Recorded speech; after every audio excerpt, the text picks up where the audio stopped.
Welcome to ई विद्यांजलि। हम करेंगे exercise 1.4 real numbers की क्लास 10th। जरा आप ध्यान से समझना, इसका एक नंबर का क्वेश्चन बोर्ड में आ जाता है। देखिए, हमने पी बाई क्यू की फॉर्मेशन पढ़ी थी। ये कौन से नंबर कहलाते हैं? रैशनल नंबर कहलाते हैं। ये कौन से नंबर है? रैशनल नंबर है। पढ़ा था ना अभी हमने कल परसों। तो अब इसमें देखिए, जैसे मान लीजिए मैं एक एग्जाम्पल लिख रहा हूँ 2/5 और एक लिख रहा हूँ 10/3। जब मैं 2 को 5 से डिवाइड करूंगा तो आप बताएंगे ये आ जाएगा 0.4। 5 से 2 को डिवाइड करें तो कितना आएगा? डेसिमल 4। और जब मैं इसे डिवाइड करूंगा तो आएगा 3.333 एंड सो ऑन। ये चलता ही आएगा, कभी डिवाइड ही नहीं कर पाएगा। ठीक है ना? आप करके देख लीजिए एक बार। अब यहां पर एक कंफ्यूजन क्रिएट होता है। एक तो नंबर है जो टर्मिनेट हो जाएगा कुछ समय बाद, और एक रिपीट करता जाएगा और नॉन टर्मिनेटिंग होगा। रिपीट करता जाएगा और नॉन टर्मिनेटिंग होगा। क्लियर है? देखिए, रैशनल और इरेशनल में एक ही डिफरेंस है। पहले एक बात समझिए छोटी सी, उसके बाद वापस यहीं आता हूँ। एक होता है रैशनल नंबर, एक होता है इरेशनल नंबर। मैंने आपको फर्स्ट एक्सरसाइज में या फर्स्ट बेसिक्स में बताया था आपको कि जो इरेशनल है ये होता है non terminating and non repeating. ना तो टर्मिनेट होगा और ना ही रिपीट करेगा।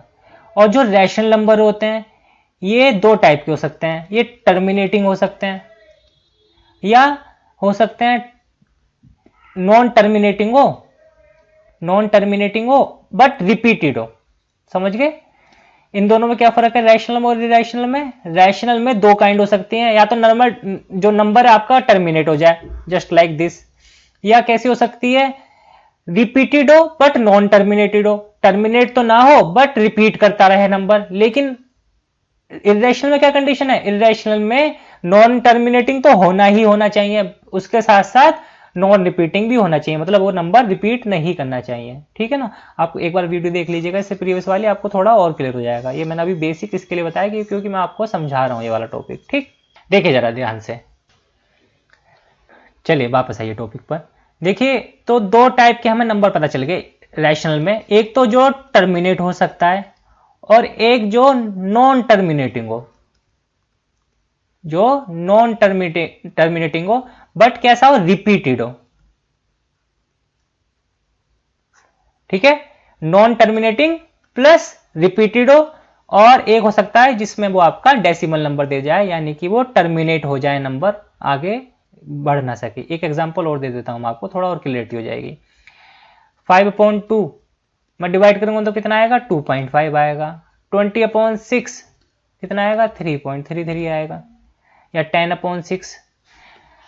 तो आप देखिए जरा, क्या हम किसी को बिना डिवाइड करे, किसी नंबर को बिना डिवाइड करे, क्या हम बता सकते हैं कि वो नंबर कैसा आएगा? टर्मिनेटिंग होगा या नॉन टर्मिनेटिंग होगा? तो हाँ, बता सकते हैं बिल्कुल। हमारे पास एक थ्योरम है, वो थ्योरम स्टेट करती है, इसे रफ कर देता हूं। तो एक थ्योरम है, देखिए क्या वो कहती है। अगर किसी का denominator q multiple of 2 and 5 है, किसी का डिनोमिनेटर, किसी रैशनल नंबर का डिनोमिनेटर अगर मल्टीपल ऑफ 2 एंड 5 है तो वो नंबर होगा टर्मिनेटिंग। अगर किसी का जो डिनोमिनेटर है वो मल्टीपल ऑफ 2 और 5 है, 2 का हो जाए 5 का हो जाए, 2 एंड 5 बोथ हो जाए, तब भी वो कैसा नंबर हो जाएगा? टर्मिनेटिंग नंबर हो जाएगा। क्लियर है? अदरवाइज वो कैसा नंबर होगा? अदरवाइज वो कैसा नंबर होगा? Non terminating and repeated. Clear है बच्चों? अगर किसी का डिनोमिनेटर मल्टीपल ऑफ 2 एंड 5 है तो वो कैसा नंबर हो जाएगा? टर्मिनेटिंग हो जाएगा। अगर कुछ और हुआ डिनोमिनेटर में उसके, तो वो कैसा नंबर हो जाएगा? Non terminating and repeated. Repeated क्यों होगा? क्योंकि वो रैशनल है ऑलरेडी, और रैशनल में रिपीटेड होता है। ठीक है? देखिए जरा एक्सरसाइज करते हैं इसकी। Question number 1, without actually performing the long division means बिना डिवाइड करे, state whether the following rational number will have a terminating decimal expansion और at non terminating repeating decimal expansion. हमें चेक करना है क्या वो टर्मिनेटिंग होगा या वो नॉन टर्मिनेटिंग रिपीटेड होगा। देखिए सारे के सारे नंबर, एक बात तो क्लियर है, चाहे कोई सा भी नंबर देख ले, सारे के सारे कैसे रैशनल है, पी बाई क्यू फॉर्म के, क्लियर है। तो हम फर्स्ट वाले को चेक करते हैं, कैसे चेक करेंगे, डिवाइड नहीं करना, ध्यान रखिएगा। 3 1 2 5 हमें क्या करना है, डिनोमिनेटर के फैक्टर कर लेना है। 3 1 2 5 के फैक्टर कर लो, 5 से डिवाइड करेंगे 6 आएगा, 2 आएगा, 5 आएगा, फिर 5 से डिवाइड करेंगे 1 आएगा, 2 आएगा, 5 आएगा, एंड फिर 5 से डिवाइड करेंगे तो 25 आएगा, फिर 5 से डिवाइड करेंगे 5 आएगा, एंड तो देखिए 13 अपॉन 5 की पावर 5 आ गया, 13 अपॉन 5 की पावर 5 आ गया, 1 2 3 4 5 है ना, तो 5 की पावर 5 आ गया। तो हमें क्या पता चला, उसका जो डिनोमिनेटर है उसमें केवल कौन आ रहा है, 5 आ रहा है। तो ये कैसा नंबर हो जाएगा, ये हो जाएगा टर्मिनेटिंग। क्लियर है बच्चों।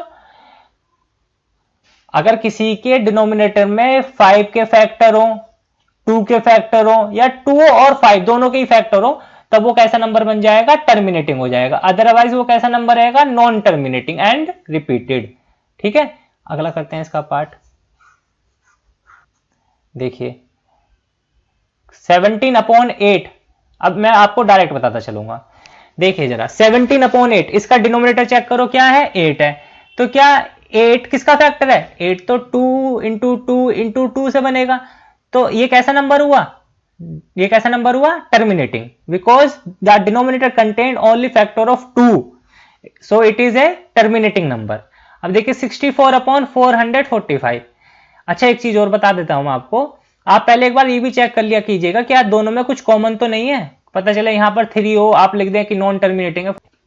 थर्ड वाला 64 अपॉन 455, तो नीचे वाले के फैक्टर कीजिए, 455 5 से डिवाइड कीजिए, 9 1 13 7 जा 7, तो नीचे के कौन सा फैक्टर आ रहे हैं, 64 अपॉन 5 आ रहा है, 13 आ रहा है, 17 आ रहा है। ये टर्मिनेटिंग होगा या नॉन टर्मिनेटिंग होगा, ये नॉन टर्मिनेटिंग होगा, because it contain 7 and 13 in denominator, 7 और 13 है इसके डिनोमिनेटर में।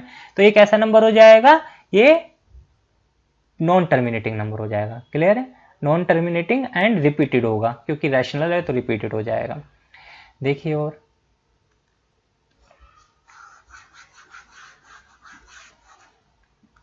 इसमें तो ऑलरेडी फैक्टर है, देखो इस वाले को देखो, इसमें तो 7 आ रहा है ऑलरेडी नीचे, तो ये तो 7 की पावर 5 आ रही है, तो ये कैसा नंबर है, नॉन टर्मिनेटिंग है, ये टर्मिनेटिंग है।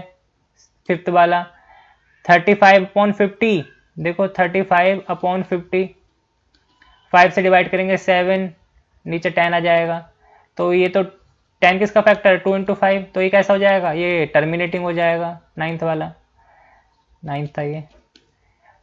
और देखो 8th, देखो 8 से थोड़ी और आपको चीजें क्लियर हो जाएंगी। देखिए 6 अपॉन 15 है। अब मान लो मैं आपसे पूछता हूं 6 अपॉन 15 का कि ये कैसा नंबर है, तो अब आपको एग्जाम में एक बात ध्यान कर लेनी है, इसे सिंपलेस्ट फॉर्म में जरूर कन्वर्ट कर लेना पी वाई क्यू को। ऐसा नहीं होना चाहिए कुछ कॉमन और आप काटो ना, मतलब अगर आपने बाई चांस 15 के फैक्टर कर दिए तो वो 3 इंटू 5 आ जाएगा, आप कह देंगे ये तो नॉन टर्मिनेटिंग नंबर है बिकॉज डिनोमिनेटर में 3 आ गया, बट ऐसा नहीं है। 3 से अगर मैं इसे डिवाइड करूंगा तो ये आ जाएगा 2 अपॉन में आ जाएगा 5, तो 2 अपॉन 5 आ गया। तो अब ये कैसा नंबर बन गया, देखो ध्यान से, 5 है नीचे केवल डिनोमिनेटर में, तो ये कैसा नंबर है, टर्मिनेटिंग है।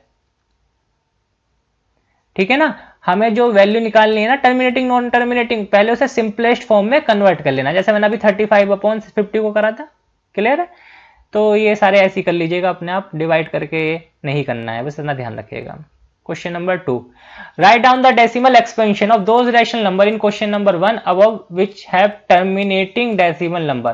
क्वेश्चन नंबर 1 में जिनका भी टर्मिनेटिंग डेसिमल एक्सपेंशन आएगा उसकी हमें बतानी है, टर्मिनेटिंग डेसिमल एक्सपेंशन वालों की हमें लॉन्ग डिवीजन मेथड से डेसिमल वैल्यू निकालनी है। तो कौन कौन से टर्मिनेटिंग थे, जैसा फर्स्ट वाला टर्मिनेटिंग था 13/3125, तो आप डिवाइड कीजिए, जो भी पॉइंट में वैल्यू आएगी वो आपका आंसर हो जाएगी। एंड सेकंड वाले का 17 को 8 से डिवाइड कीजिए, जो भी वैल्यू आएगी डेसिमल में वो आपका आंसर हो जाएगी। क्लियर है? देखिए इस टाइप के क्वेश्चन तो आते हैं नहीं एग्जाम में, ठीक, बहुत ही ज्यादा रेयर चांस है कि वो ऐसा कोई क्वेश्चन आपको एग्जाम में मिले। देखिए थर्ड वाला करते हैं। The following real number have decimal expansion as given below. In each case, decide whether these are rational or not. आपको चेक करना है रैशनल है या नहीं है। If they are and of the form of p by q, what can you say about the prime factor of q? देखिए वो कह रहा है कि चेक करके बताओ कि इनमें से कौन से रैशनल हैं और कौन से नहीं हैं।